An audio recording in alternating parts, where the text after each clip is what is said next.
Hello, c'est Mia de Positive Mind Attitude. Après un parcours de plus de 4 ans et demi avant de connaître enfin les joies de la maternité, j'ai décidé d'associer mes compétences professionnelles de thérapeute à mon vécu personnel lié à l'infertilité et la PMA pour accompagner les femmes en désir d'enfant et leur permettre de reprendre le plein pouvoir sur leur fertilité. Si tu veux agir pour ne plus subir, tu es au bon endroit. Que tu sois suivi médicalement ou non, mes conseils te permettront d'avoir un autre regard sur ton parcours et d'adopter une approche globale pour mettre toutes les chances de ton côté. Ensemble, brisons le tabou de l'infertilité.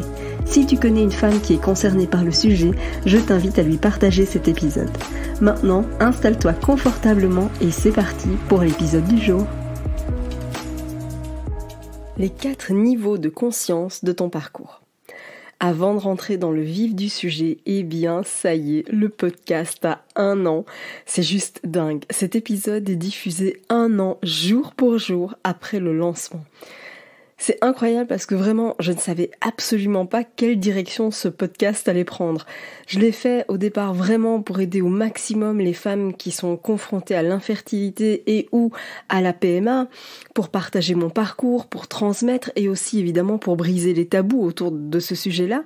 Et vous êtes aujourd'hui des milliers à écouter l'épisode de podcast chaque mois. D'ailleurs, le plus écouté, c'est l'épisode numéro 4. Je réduisais ma fertilité au quotidien sans le savoir. Ça, c'est vraiment l'épisode qui visiblement vous a le plus plu.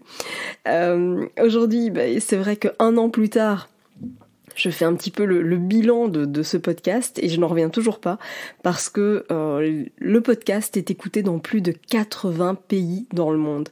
C'est complètement dingue. Alors clairement, c'est vrai qu'il y a beaucoup d'expatriés aussi que j'accompagne, et donc forcément, voilà, ça se retrouve dans plein de pays. Le top 5 des pays, ça reste la France, le Canada, la Belgique, la Suisse, la Réunion. Donc ça, vraiment, ça reste les pays francophones qui écoutent le plus le podcast. Mais après, je sais qu'il est vraiment écouté vraiment partout, que ce soit en Espagne, en Italie, à Dubaï, enfin voilà, c'est incroyable, 80 pays, enfin, c'est de la folie, c'est juste de la folie. Donc merci 1000 fois pour les écoutes, les messages, pour les notes aussi que vous mettez, parce que c'est grâce à vos notes que le podcast peut être vu, peut être partagé, peut être parfois mis un peu en avant sur les différentes plateformes de diffusion. Donc merci 1000 fois pour tout ça. Si c'est pas encore fait, d'ailleurs, je t'invite à me laisser une petite note, ça me fera un immense plaisir. C'est vrai que le podcast, c'est quelque chose que je fais totalement bénévolement pour aider, et ça me prend, bien sûr, tu t'en doutes, énormément de temps. Donc vraiment un immense merci d'être là, fidèle au quotidien, en tout cas de façon hebdomadaire, de soutenir ce projet complètement fou et d'être voilà avec moi dans cette aventure. Donc un immense merci pour ces 1 an de podcast. Voilà, j'en reviens toujours pas, c'est incroyable. Alors comme promis, eh bien aujourd'hui je vais te parler des niveaux de conscience, parce que c'est clair que 1 an d'épisode, ça se fête. Et donc parce que ça se fête, eh bien j'avais envie de te partager un concept que j'ai expliqué aux membres du programme de coaching Éclosion. Je leur ai expliqué ça très récemment, et je pense que ça devrait te parler. Clairement, c'est pas étonnant qu'on ait parfois l'impression de perdre le contrôle, tu sais, dans tout ce parcours. On a parfois l'impression qu'on est victime finalement des événements, victime de ce qu'on vit, de ce qu'on subit, plutôt qu'être en permanente adaptation. C'est pas trop le sentiment qu'on a, voilà, selon évidemment le parcours.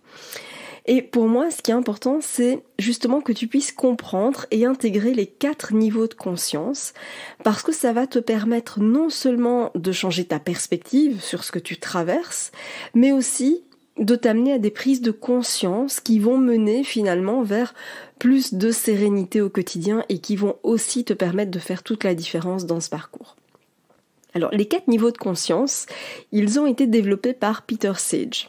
Et c'est un modèle qui va te permettre comment comprendre justement et élever surtout le niveau de conscience. Alors, avant de t'expliquer en quoi ça consiste, ces différents niveaux de conscience, je voulais absolument préciser quelque chose.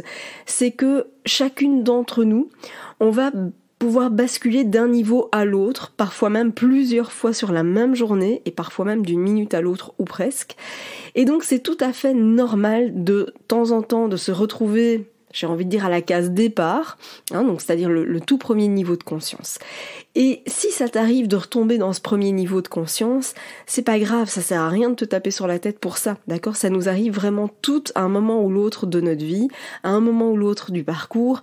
Donc voilà, c'est parfaitement normal, il n'y a pas de délai, il n'y a pas de durée maximale, officielle, etc. Pas du tout.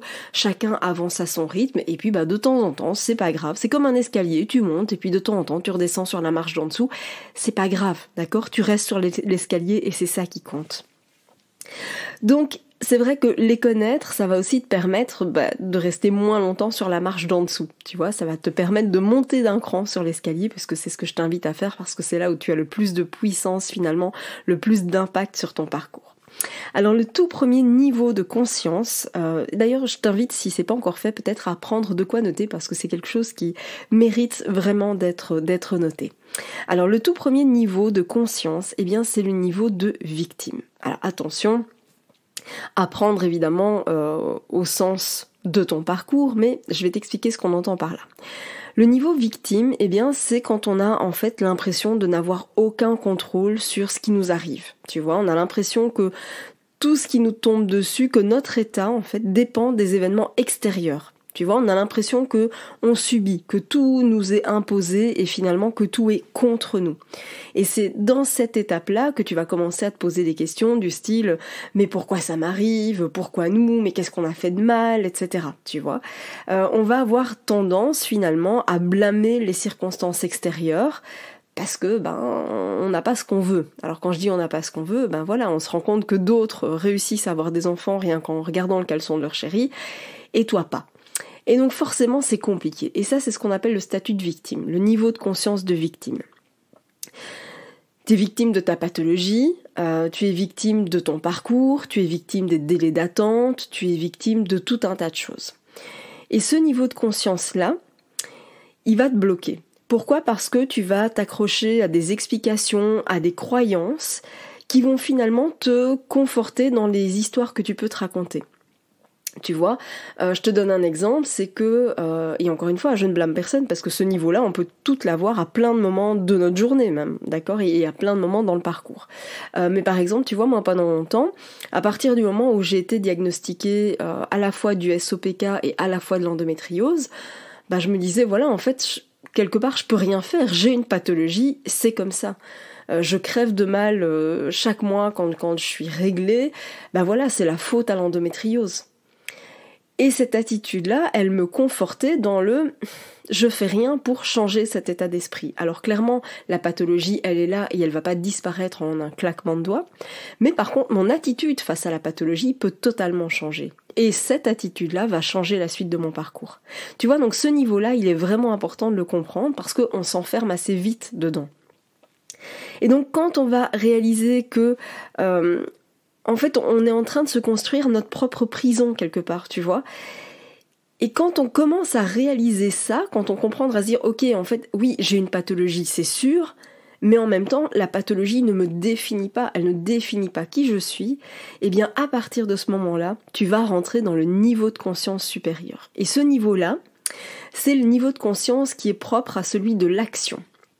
Ça veut dire quoi ? Ça veut dire que là, t'as compris que t'avais une pathologie, ou non d'ailleurs, mais en tout cas, t'as compris que t'en avais marre de subir. Et là, en gros, tu décides de reprendre ton pouvoir personnel. Et ça, c'est fantastique. Je suis la première à encourager le passage à l'action, donc ça, c'est une certitude. Et donc, qu'est-ce qui va se passer ? C'est que là, tu vas te dire, ok, mais donc si je veux changer le résultat, je vais changer mes actions. Et c'est là que tu commences à rentrer dans une énergie plus masculine, le niveau d'énergie de l'action. Et donc tu vas commencer à tester tout un tas de choses. Tu vas peut-être décider de faire le tri au niveau des perturbateurs endocriniens. Et donc tu vas faire le tri dans ta salle de bain, dans ta cuisine, dans les produits que tu utilises pour l'entretien de ta maison, etc. etc. Et parfois t'es même un peu draconienne, tu vois. Tu peux faire le tri dans ton alimentation. Donc tu vas dire, ok, à partir de maintenant, je mange hyper sainement, etc. Et tu peux même parfois, de nouveau, être hyper drastique dans les mesures que tu prends en place. Tu peux aussi avoir envie de tester plein de choses, plein de méthodes douces, plein de trucs, voilà. Et c'est génial, d'accord ? C'est vraiment génial parce que tu te mets en mouvement, parce que tu inities des choses. Le seul piège, attention à ça, et c'est comme tout, il y a toujours deux faces à une pièce de monnaie, c'est que le piège de ce niveau-là de conscience, c'est que tu risques de tomber dans le surmenage, tu vois, et parfois même aussi dans la compétitivité. Qu'est-ce que j'entends par là? C'est que tu as entendu qu'une telle, elle avait fait telle méthode douce, et bien tu vas le faire aussi, parce que elle, ça a marché, elle est tombée enceinte, mais toi, comme tu as fait, elle est tombée enceinte en 6 mois, mais comme toi, tu as fait ça, ça, ça et ça. En gros, tu vas te dire dans ta tête qu'en 3 mois, toi, il y a moyen. Et donc finalement, tu te mets une énorme pression sur toi, sur les épaules, parce que tu essayes tout, et évidemment, ton corps n'étant pas une machine, il a besoin de temps pour avoir les résultats. Et donc voilà, l'action, ce niveau de conscience est fantastique parce que ça t'amène à mettre en place des choses qui sont ultra bénéfiques pour ta fertilité, et en même temps, c'est dans ce niveau de conscience-là que tu risques de tomber dans l'épuisement, et parfois aussi dans la déception, et là tu risques de rebasculer dans le premier niveau de conscience, le mode victime, parce que tu auras l'impression que tout ce que tu as mis en place, ça n'a pas porté ses fruits.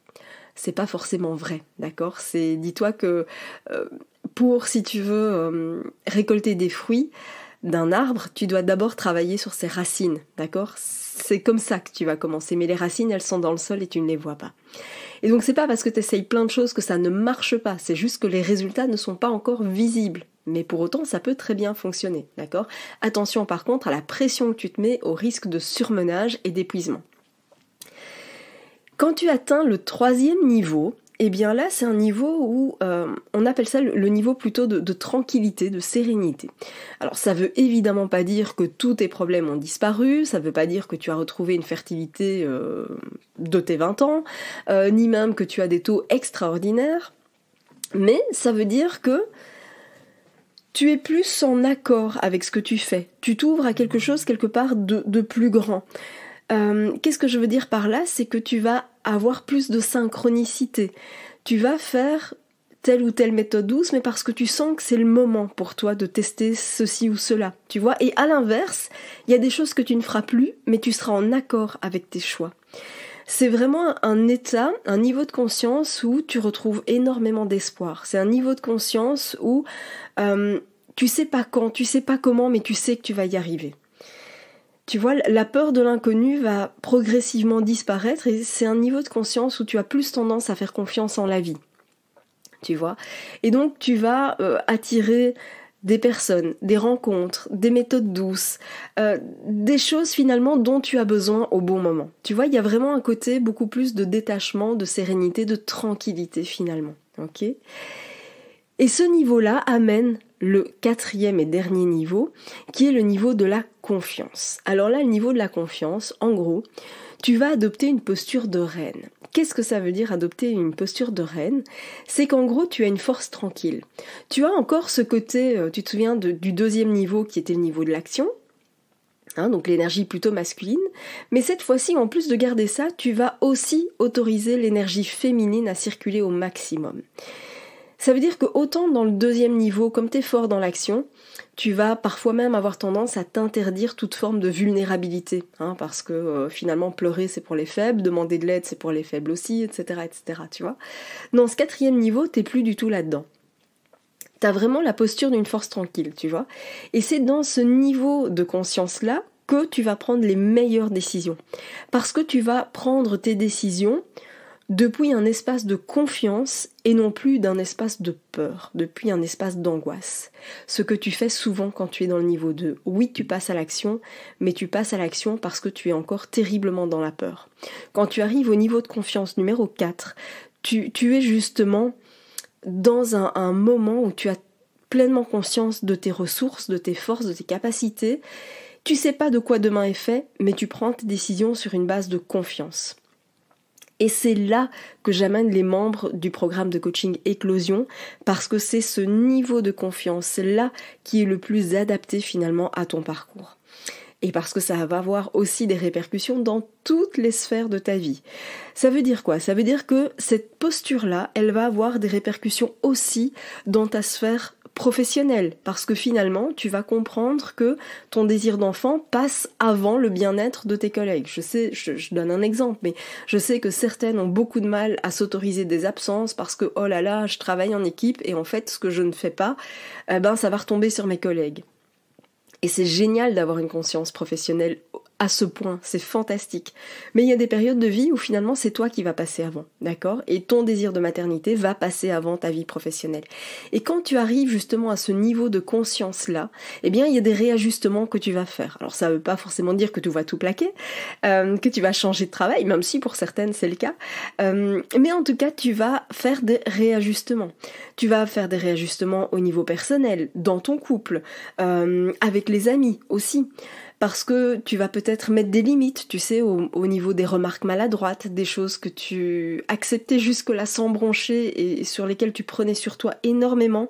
Tu sais, quand tu as des potes ou tonton Gérard aux réunions de famille qui veut faire un peu d'humour et qui fait des remarques maladroites, eh bien quand tu es dans le niveau de conscience qui est le numéro 4, qui est donc celui de la confiance, eh ben tonton Gérard, tu vas le cadrer.